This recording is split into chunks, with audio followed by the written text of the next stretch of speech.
Welcome to the Answers Yes podcast, where we interview some of the most interesting people that have said yes to opportunities in their life. We hope that through these stories, you can learn to create your own destiny by saying yes along the way.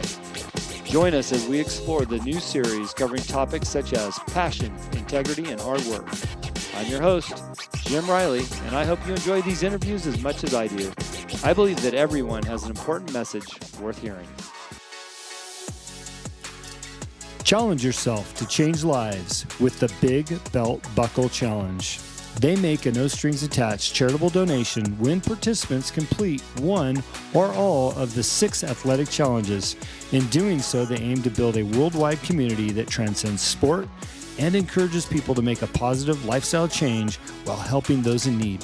For 2023, a difficult but doable set of challenges has been created by Jeff Privete himself. They have all been inspired by his personal experiences throughout 2022. The events can be done in any order, and with the exception of the Road Gravel Challenge, there is no time limit for completion of a given event. All you have to do is make it through.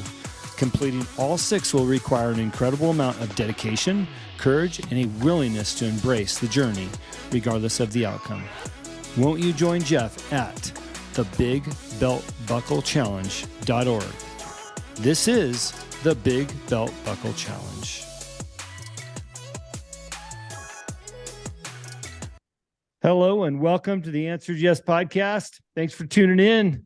You know, in the last 3 years, I've had publicists push guests my way, and I've had some wonderful guests. But about the last 4 months, I decided I'm going to go out and find guests that I want to talk to specifically. And those are people I've met along the road or people I've seen on Instagram that I've been influenced by or love what they're doing. And if you follow my story along, I spent the last month over at Flag Nor Fail apparel company with Rob Bailey and his team and just had a great time with those guys. I'm a business consultant, so I bounce in and out of companies. But Rob Bailey was telling me about this kid on Instagram that he's been watching. And what caught his attention was his name is Chance. And Chance is standing in front of a bull chute with his back to the chute, and he's almost laughing it off, and this bull comes charging at his back, and he jumps just in time to clear the bull. I thought, holy shit. So I started following Chance, and I've got the pleasure of having Chance on the air today. Chance, thank you for being here. Man, thank you for having me. I know you know that video because it's on, you've got it pasted for everybody to see. What were you thinking? I wasn't really thinking much at the time. I was just in the zone where it was the point where I was doing it and there was no turning back. So you just had to believe that it was going to work. Yeah, well, it did. If nothing else, you got a lot of views on it. So, look, man, I would love to hear a little bit about how you grew up and what got you into this sport. You're a 2-time world champion, and a little bit about the sport, because every time I've said something to somebody about you being on my show, they're like, oh, does he ride? I said, no, he don't ride. What he does is a lot worse than that. So give us a little background on you. Yeah, well, we get that a lot. A lot of people, when we just say we're bullfighters, they immediately think bull riders. But no, it's a completely different sport. I started this when I was like 17, and I went to my first camp, and ever since then I've just been going, and I've probably been to 14 plus camps now. And I started off in an early college program where I got my associate's degree at the same time as my high school diploma, actually. Wow. And the only drawback from that was they took my sports away, and I was always a really athletic kid. And my dad had fought bulls prior, so I figured I'd give it a try because it was coming back, and I ultimately fell in love with the game, and here I am now.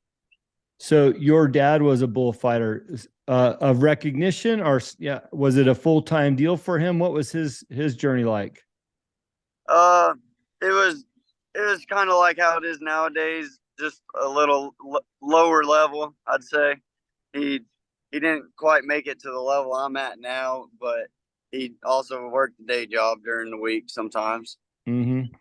And what do the weekends look like at your house? Were you guys out in the backyard practicing?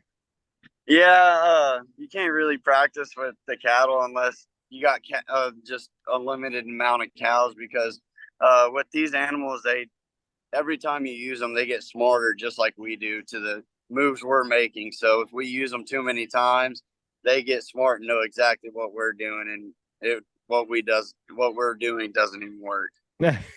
So in other words, you'll eventually get hit if you keep using the same bull. Yeah, exactly. We got to swap out different bulls. So like our bulls probably get 5 or 6 outs a year, and that's it. Mm-hmm. Now, is that the same with the bulls on the tour, or is it okay because they see a different man every time? No, the bulls on tour, they get about 5 or 6 outs a year, I'd say, on the heavier end, just so they can learn kind of the game, but at the same time stay fresh enough to where they're honest, and they'll let us work with them to put on a show. Mm-hmm. So what does your dad say when you tell him that you want to be a bullfighter as well? I told him I wanted to fight bulls at a really young age before I was 17, actually, and he just kind of put me off because he knew it was a rough lifestyle. He's beat up now. He needs knee replacements and stuff, and he just knows it's a rough lifestyle. So he just kind of put me off, and eventually I just signed myself up for a camp and made him drive me out there. And once we got out there, I just started stepping around him, and we knew I could make something out of it. So he's been backing me this whole time. Mm-hmm. Tell us about the sport in general, because I just don't feel like, I mean, look, we go to the rodeo, we see the rodeo clowns out there are the fighters keeping, the riders safe. But I just don't think people understand the sport of fighting that you do. Yes, sir. So there's two types of bullfighting. There's protection bullfighting, which you see guys saving bull riders and just getting them off the bucking bull safe. And then there's what I mainly do, and that's freestyle bullfighting. And that's where it's me and a Mexican or a Spanish fighting bull uh, for a whole minute. And there's 40 seconds maximum. Or sorry about that. Let me start over. You're do over. Um, it's me and a Spanish fighting bull for 40 seconds minimum and 60 seconds maximum. And I'm trying to control his moves and get as close to him as I can. And you may see jumps, you may see flips. There's all kinds of stuff that gets happening in there. So when you're going off to camp, they're teaching you how to maneuver around a bull. Yes, sir. So we have camps a couple times a year, and guys can sign up to come out here. And like the pro guys, I'll be there. A lot of the pro guys go there because it's not a lot of the time you get the opportunity to step around some cows that won't hurt you, but you can still work on your craft. Mm-hmm. So a lot of the pros will show up and will help the guys that are in this camp as well. So, and as well as our mentors being there. Yeah. Yeah. And are there a lot of people in this sport? I mean, is it a couple dozen, a couple hundred? What does that look like? We're steadily growing, I'd say. Since 2015, freestyle bullfighting has really started making a comeback, and in more recent years, we've picked up a lot of younger guys. Like we've been doing this event we call Bull Games in conjunction with the PBR, Mm-hmm. and we had it last night, and we actually had blue team versus red team, and the blue team was all underage, under the age of drinking, and the whole red team was over the age of drinking. So we're starting to get that younger group in there, and it's really good to see. Yeah. So obviously it's growing. Is this something that could be a standalone, or do you think you're always going to have to attach onto a rodeo? No, it's absolutely a standalone event. We already have standalone events where, I mean, this Saturday at midnight, somebody's going to walk home with $35,000. Wow. Yes, sir. You mean you are? Yeah, I hope that's right. I'd love to make that happen. Talk about the business side of this, Chance. I mean, this is a business. You just talked about some of the money available. How does that look to you? Is it rewarding? Are you making a living? Or you hoping to stay in one piece? Yeah, I'm absolutely making a living doing what I'm doing, and I'm still young. I mean, I'm 22, but I'm having to grow up fast, learn a lot about taxes. So it's really boosted my life and uh just the money you can make here. Like I've partnered with Chad Ellison Fighting Bulls actually, and I own 30 head of fighting cows out in Bowersville, Georgia. Okay. So you've already expanded from just being an athlete into now you own some stock. Yes, sir. Yes, sir. I Yeah. just love the animals so much, and I've been wanting them, and Chad offered me a partnership, and I couldn't turn it down. Yeah. No, I don't need an exact dollar amount. That's your guys' business. But what type of investments are we looking at, like per head, on these types of cattle? Uh, you, normally I think fighting cows you look about 1250, 1500 a head. I think I'm not exactly sure. Like I said, I'm still on the fighting side more than I am the Yeah. contracting side of things. Yeah. He just said, give me a check and you wrote it and now you own some. That's right. That's right. So I've got some cattle on my land here. It's a hobby for us and my kids, but we've got this beautiful bull. And one thing I've learned about him the last several years is how powerful he is. I mean, literally, and he's super friendly. He'll come up, nudge his head Yeah. against you to scratch it. But with his head alone, he can knock you over. Oh yeah. How do you build the confidence to be around an animal that's that powerful, knowing they can just knock you out? Um, a lot of people think we fear the animal. I'd say it's more of a respect thing. I don't so much fear these animals. I just respect what they can do to me, and I respect their space. Once you're around them enough, you can tell when they're agitated or when they don't want you a certain step closer. And I just I find these animals very beautiful, and it's just hard to not be around them for me. Yeah. It's interesting you talk about that because, I've learned with horses, which we have on our property as well, they're spiritual animals and you build a connection with them. And, I can see where, you look at them that way, but, to rid yourself of that fear. I mean, how long did that take? Because again, it's a powerful animal and I understand because I've done extreme sports, how you use that fear for your advantage, but it's still a wild animal. Yeah, I don't know if you really ever get rid of that fear. I'd say, I mean, it's still there because you never know what's going to happen when you step in that arena. I mean, there's all kinds of variations. The dirt's different every time. The bulls are different every time. I mean, there's all kinds of factors that play into it. So I don't know if you ever get really past the fear part of things, but you just you just got to trust yourself at a certain point and trust that you know what you're doing to get yourself out of there. Sure. Now, when you said you're in Fort Worth, Texas right now. When you get to a new location, what does your routine look like? Do you go to the back and look at the stock? You've just mentioned the dirt. Do you look at the arena? Do you get a feel for the environment? Yeah, a lot of the time I get there about the day before, and I drive a van, and I've been renovating it to basically be an RV on the inside, and we'll get there the day before, and I'll go look at the dirt and just talk to everybody around there. The stock will show up the day of normally, and look at them on the trailer because they don't normally unload them till right before the show time. So you get what you get. Yes, sir. They normally got them grouped off in a group of two or three, and you get to see two or three bulls, and you just see the group of three and hope you get the one you want. How do you know which one you want, by the way? Um, some of them some of them build a name for themselves, and they're just a little extra mean or just a little extra dirty. Like some will cheat a guy one way, or some will be real open one way. So if you see that one in the pen, you like, oh, I hope I get him. But if I end up with this other one, I'll have to make the best of it. Yeah. Now, when you're around the arena and the rodeos, do you have it out with the riders? Do the bullfighters have it out with the riders? Or are you guys mutual respect because you're both crazy? No, the bull riders really respect us because I mean, if you're getting on a two ton animal and having to get off, you're going to want the guys protecting you on your side, huh?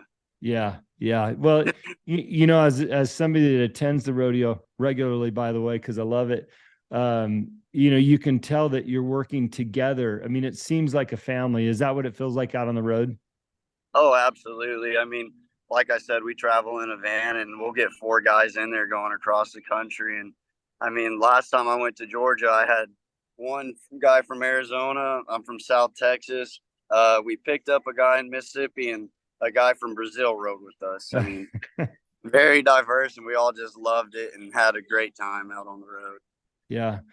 I just talk a little bit about, you know, some of your performances, because they are a performance in my mind. You know, the way that you work with that animal. You know, you've got different moves I've seen on video, you know, whether you're jumping over them, which I don't even know how you came up with that idea, rolling backwards over his back. I mean, how do you figure out what you're going to do and when you're going to do it? When I first come into this game, I was just kind of young. Like I said, I was only 17 and I come into it with a lot to prove. So there was this move called the Superman where you go horizontal over the bull and roll when you hit the ground. Well, I figured I would try to impress the pros when I first showed up, and I tried to do that and just happened to over rotate and happened to do a front flip. So when I started going to my first couple of events, if I needed to, I did a front flip. And the 7th time it just didn't work out. And so I just kind of got a little more reserved since then and learned a lot more. So I like to just, if I need to, I'll jump them out the gate just straight on. But there's all kinds of variations you can do. I mean, I've jumped them straight on out the gate. I've jumped them and turned my back out the gate. I've stood there with my cell phone in my hand and let them come at me. I mean, there's all kinds of stuff you can do. Well, you know, most of us grew up watching the X Games, and whether that's, you know, freestyle snowboarding or skateboarding, and it seems like every year they come out with a new trick. And like, wow, how did they improve on the last one? But yet it's crazier and crazier. What's the trick right now in your sport that the guys are going, okay, if only I could do that, or they've just now accomplished doing it? Um, Man, I don't know what trick would be like the next big thing, because after me standing there trying to jump one with my cell phone in my back turned, everybody's just kind of like, man, what's next? And I was thinking about that on the way down here. I was like, man, there's a lot of money on the line, but I don't know what I can do to top that. Yeah. I've been doing some thinking, trying to come up with something. Yeah. So, and obviously the animal has a lot to do with that, what dictates what direction you go and how you do it. Yeah, absolutely. I mean, the stock contractor, like I said, Chad Ellison, I partnered with him, and so you walk up to the out gate right before you go out there and call for him, and he's going to give you a little insight on him. Hey, he's had this 2 or 3 outs, you know, he's been jumped once, maybe twice, and like, all right, you can jump him, you can do this with him, you can't do so much, do this with him, you know what I mean? Mm-hmm. What does your training regimen look like when you're not, you know, bullfighting? Because I'm sure it's got to be pretty intense so that you're prepared to do what you do. I typically work out 2.5, 3 hours a day. And here recently with this bigger event coming up and us having to fight bulls at midnight, just it being a weird time and being so late, I've been actually doing 2 a days, and my second workout's been at midnight. Yeah. What does your workout look like though? I mean, what kind of, are you working out with weights, or is it flexibility, physical, you know?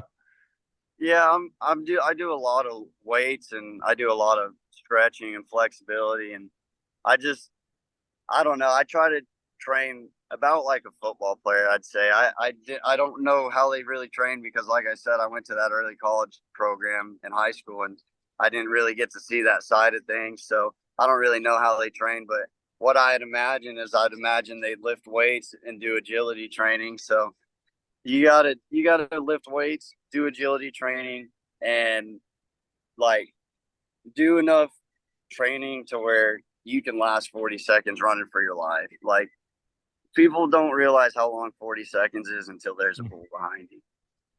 I couldn't imagine. I couldn't imagine 10 seconds or even 5. with that powerful animal out there. Yeah, I don't even know how you would train for that.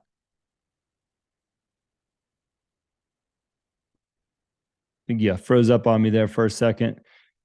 Chance, while your phone comes back, it's pretty amazing when you look at your Instagram channel and all the things that you've been able to do and the success that you've had. Like I said, 2 times world champion, 22 years old.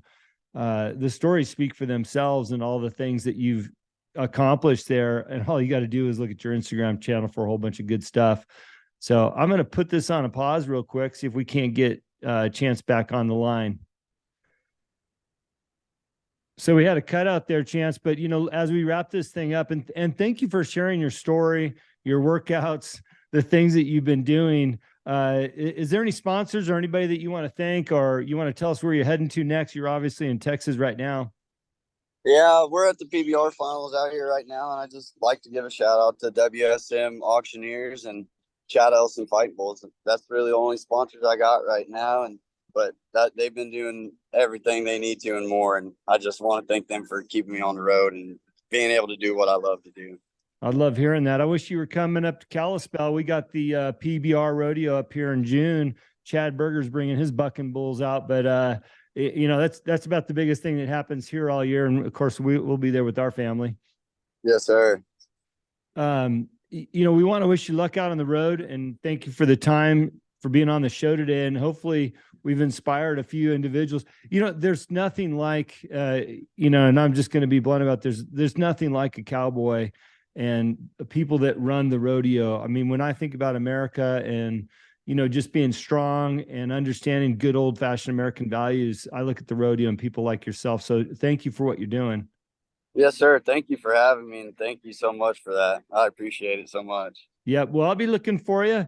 And if you ever feel like you want to be back on here, if you go and win another championship, we're going to have you on for sure. Yes, sir. Absolutely. Well, listen, Chance, be safe out there. And I hope you get that $35,000. And if you do, hit me up on the message, even if it's past midnight. Okay. Yes, sir. Right on. Thank you. Enjoy Texas. Thank you. Bye-bye. Yes, sir. Bye-bye. Thank you for listening to today's show. It is my pleasure and honor to interview all of the guests that have been on the Answer is Yes podcast. If you have enjoyed the show, please go on iTunes and subscribe, give a rating, or simply tell a friend about the show. We also believe in the message of our guests and the positive influence of their stories. As my own mentor and coach, David Meltzer, has taught me, spend some time every day thinking and writing about the things in your own life that you have more than enough of. You will find out how blessed we really are. Please visit my website, livelifedriven.com, for the latest updates about me and what I'm doing. Plus, I post a monthly blog about the many topics on this show. This podcast can also be found there. As I learned early on in life, what you believe is what you will achieve. Thanks, Mark Victor Hansen, and thank you, and have a great week.